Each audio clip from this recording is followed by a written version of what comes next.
Selling off our backyards to ease housing pressure. By Sandy Miller. There is currently a massive undersupply of houses across Australia, with the current immigration policy largely being blamed for the increased demand for housing. Housing Industry Association HIA Chief Economist Tim Reardon said the ongoing influx of overseas migrants has pushed Australia's population beyond 27.5 million in the first quarter of the year. The Australian Bureau of Statistics recently released its national, state and territory population data for the March quarter 2025, covering births, deaths and migration. Australia took in a net inflow of 110,060 overseas migrants in the first quarter of the year, bringing the net inflow for the last 12 months to a total of 315,920. While this represents a continued moderation from earlier inflows, it is still well above the pre-pandemic decade average of less than 220,000. The Australian government creates housing demand through immigration, while state and local governments are responsible for housing supply, and the price of homes reflects their ability to work cooperatively. Mr. Reardon said. HIA Executive Director Victoria, Keith Ryan, said the Victorian government's housing statement is almost 2 years old.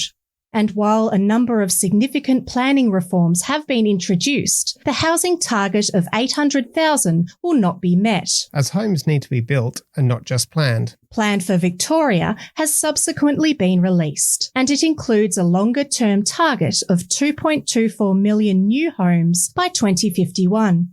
HIA's current forecasts for new home commencements up to 2029 show that there will be a shortfall of about 110,000 homes after 6 years of the housing statement. It is now clear that the target of 800,000 new homes in 10 years will not be met. It may, however, be possible for the 2051 target to be met if the government learns from the first 2 years of the housing statement. The housing statement correctly recognised that a shortage in the number of new homes being built is a major cause of the housing affordability crisis. It focused heavily, however, on planning reforms to increase housing supply. The statement included little consideration for the critical task of actually building these new homes. While the housing statement target will not be met, the government is implementing some good planning reforms.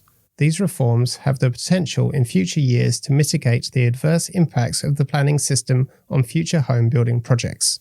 But more work is needed to ensure these homes are actually built and not just proposed and planned, said Mr. Ryan. The Victorian government has announced one measure it is taking to increase supply, to make it easier for property owners to subdivide and build a second house in a typical suburban backyard. Premier Jacinta Allen and Minister for Planning Sonia Kilkenny have announced 10-day subdivision approvals to boost the supply of homes fit for young families. Ms. Allen says the new streamlined planning rules will come into effect in October to fast-track approvals for people who want to build a second home on their block or subdivide their block and sell off the land, reducing wait times for the process from more than 60 days to just 10 business days. I want to get millennials into homes, and so many people in their 30s are looking at new townhouses and homes on subdivided blocks that have a couple of bedrooms and space for the kids to run around, Ms. Allen said. The fast-tracked FixSmart process will apply to Victorians who want to build a second home, replace an existing house with 2 new ones, or subdivide their block and sell part of it. Minister for Housing and Building, Harriet Shing, said, "By making it quicker to subdivide and build, we're unlocking thousands of new projects that will boost construction, create jobs and deliver more homes in the suburbs where people want to live." On average, Ms. Allen said it will save applicants more than $2,400 in fees, cut around 2 months in time, and dial down the stress and uncertainty property owners face when they undertake a process like this on their own. Key criteria must be met to achieve the fast approval. Proposals will still need to meet siting, privacy, and design standards. Important protections, like heritage and environmental overlays, also still apply, so new homes fit well into existing neighbourhoods. Victorians will be able to access this new pathway to build a second home or subdivide their block from mid-October. It will add to housing supply. It will make subdividing easier faster and cheaper, and it will help drive a home building boom in the suburbs in a way that's sensitive to every street. HIA Deputy Executive Director Victoria, Stephen Voidkiff, said the association welcomes the announcement.